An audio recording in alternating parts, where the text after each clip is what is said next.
Always be a poet, even in prose.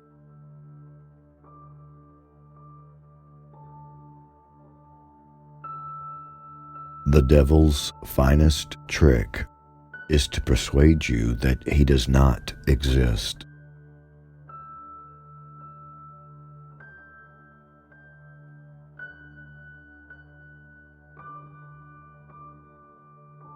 The beautiful is always bizarre.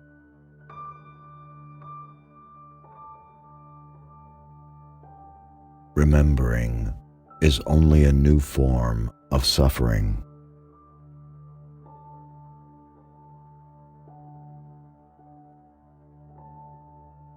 Be always drunken. Nothing else matters. That is the only question. If you would not feel the horrible burden of time weighing on your shoulders and crushing you to the earth, be drunken continually. Drunken with what? With wine, with poetry, or with virtue, as you will, but be drunken.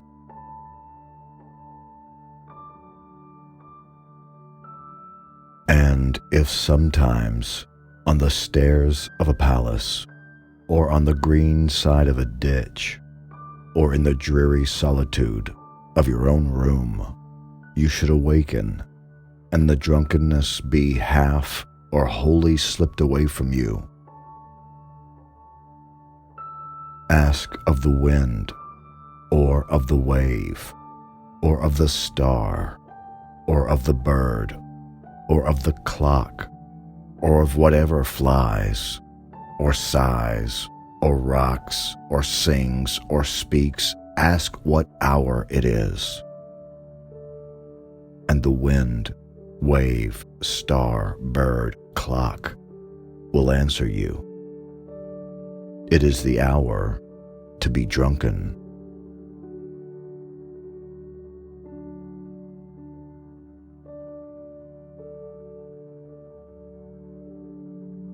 If the word doesn't exist, invent it, but first be sure it doesn't exist.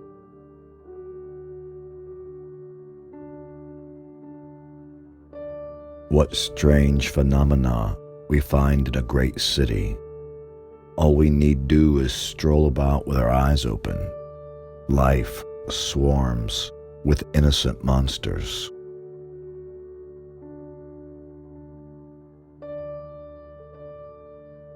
Strangeness is a necessary ingredient in beauty.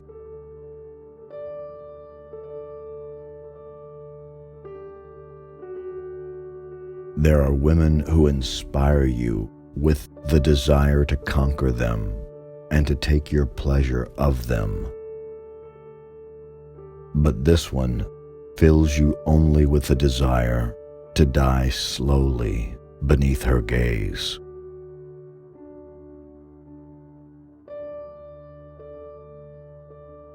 Extract the eternal from the ephemeral.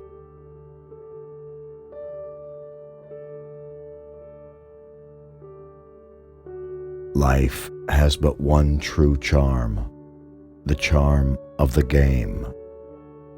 But what if we're indifferent to whether we win or lose? I have cultivated my hysteria with pleasure and terror. My heart is lost. The beasts have eaten it.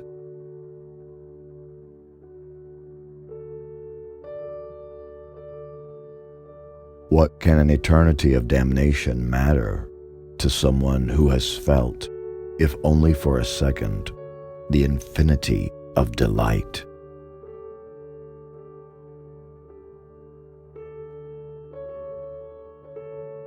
Genius is no more than childhood recaptured at will. Childhood equipped now with man's physical means to express itself, and with the analytical mind that enables it to bring order into the sum of experience, involuntarily amassed.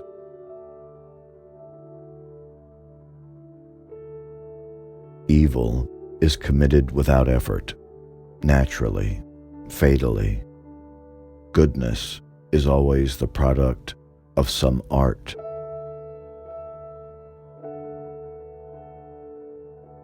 Even when she walks, one would believe that she dances. You walk on corpses, beauty undismayed.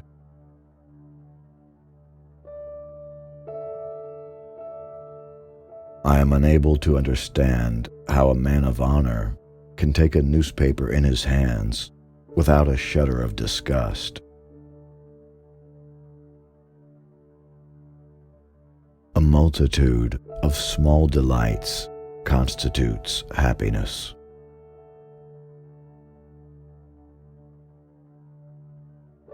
The poet is a kinsman in the clouds who scoffs at archers, loves a stormy day, but on the ground, among the hooting crowds, he cannot walk.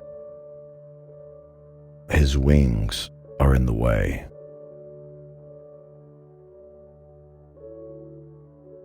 I have felt the wind on the wing of madness.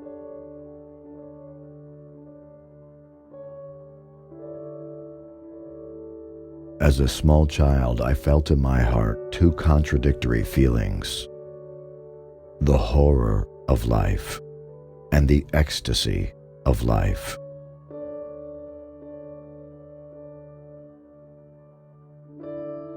He who looks through an open window sees fewer things than he who looks through a closed window.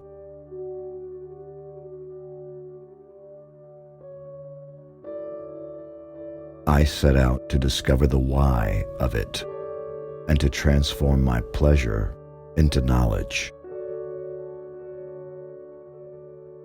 We are weighed down every moment by the conception and the sensation of time.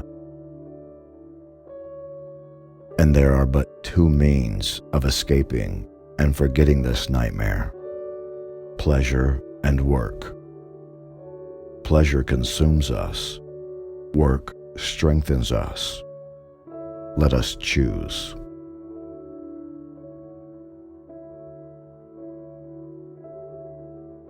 But the true voyagers are only those who leave just to be leaving. Hearts light like balloons, they never turn aside from their fatality. And without knowing why, they always say, "Let's go."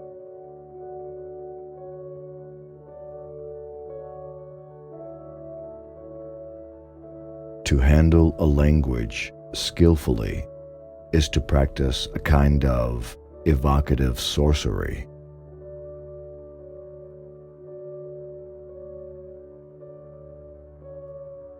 I can barely conceive of a type of beauty in which there is no melancholy.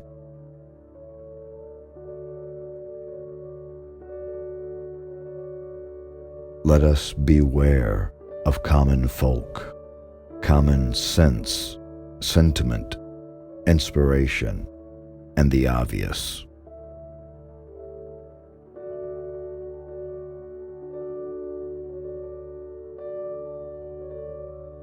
I should like the fields tinged with red, the rivers yellow, and the trees painted blue. Nature has no imagination.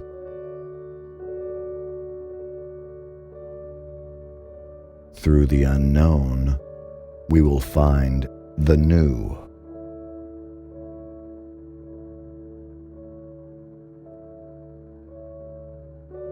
To be away from home and yet to feel oneself everywhere at home. To see the world, to be at the center of the world, and yet to remain hidden from the world. Impartial natures which the tongue can but clumsily define. The spectator is a prince who everywhere rejoices in his incognito.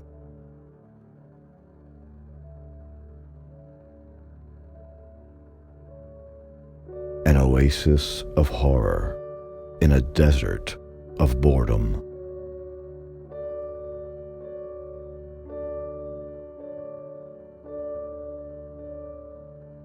Do you remember the sight we saw, my soul, that soft summer morning, rounding a turning in the path?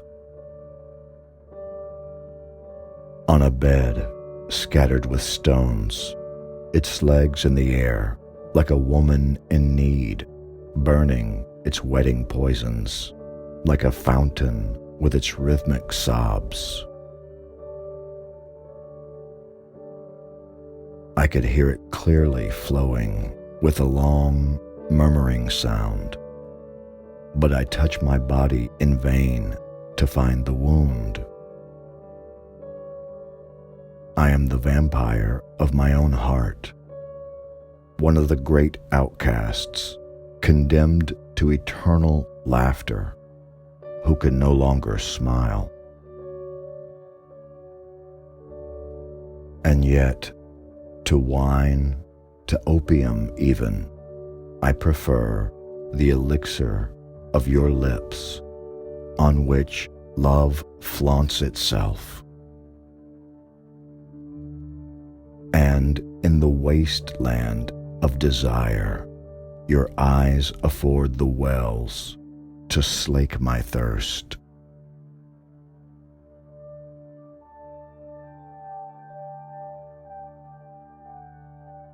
Forest, I fear you. In my ruined heart, your roaring wakens the same agony as in cathedrals when the organ moans. And from the depths I hear that I am damned.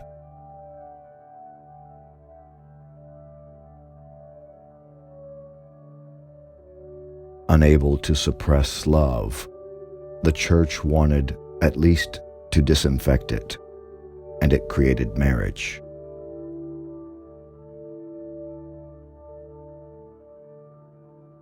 The beautiful is always strange.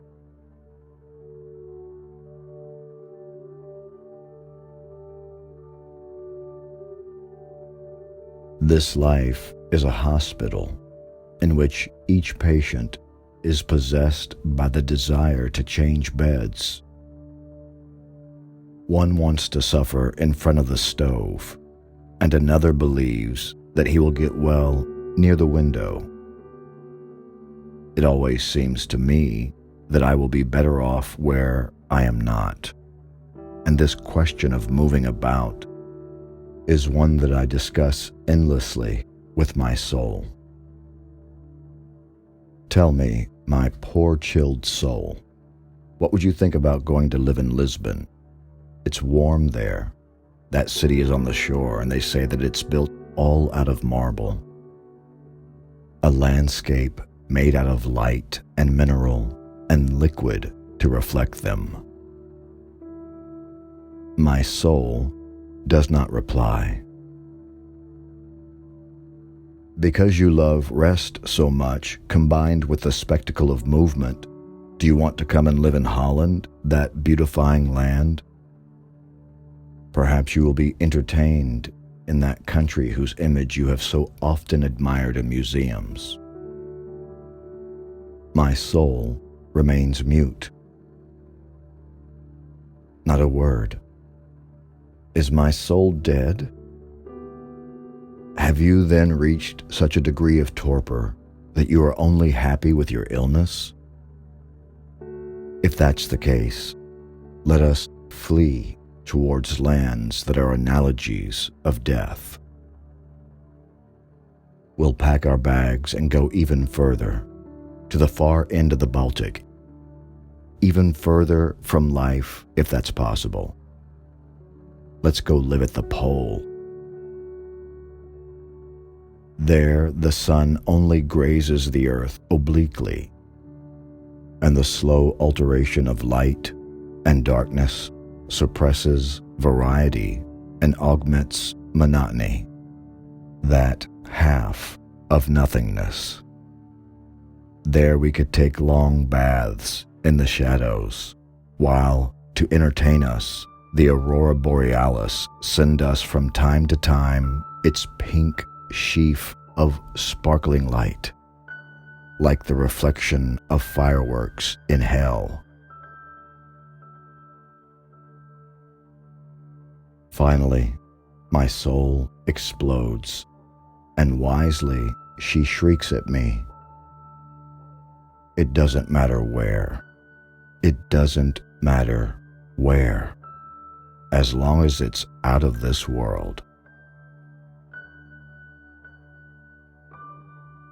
And drunk with my own madness, I shouted at him furiously, "Make life beautiful. Make life beautiful."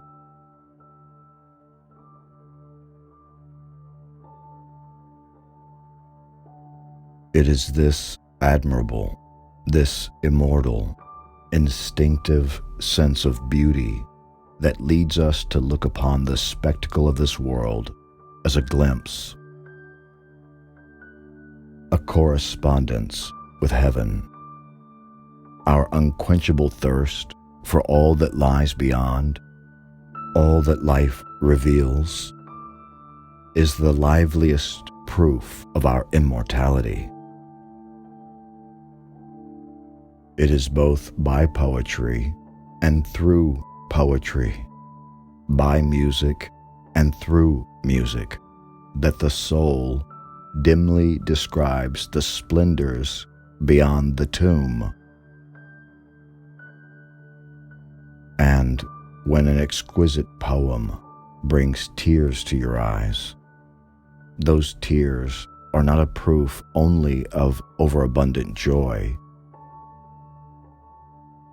They bear witness, rather, to an impatient melancholy, clamant demand by our nerves, our nature, exiled in imperfection, which would fain enter into immediate possession while still on this earth of a revealed paradise.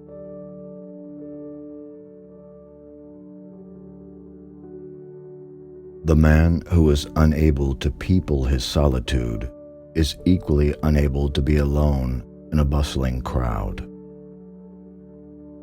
The poet enjoys the incomparable privilege of being able to be himself or someone else as he chooses. The solitary and thoughtful stroller finds a singular intoxication in this universal communion. What men call love is a very small, restricted, feeble thing compared with this ineffable orgy, this divine prostitution of the soul giving itself entirely to the unexpected as it comes along.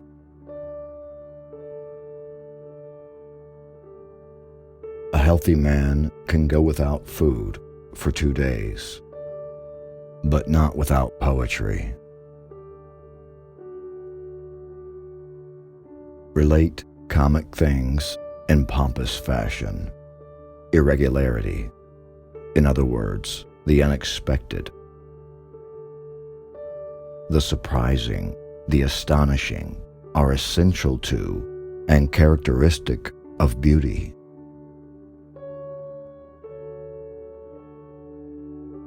Two fundamental literary qualities, supernaturalism and irony. The blend of the grotesque and the tragic are attractive to the mind, as is discord to blasé ears.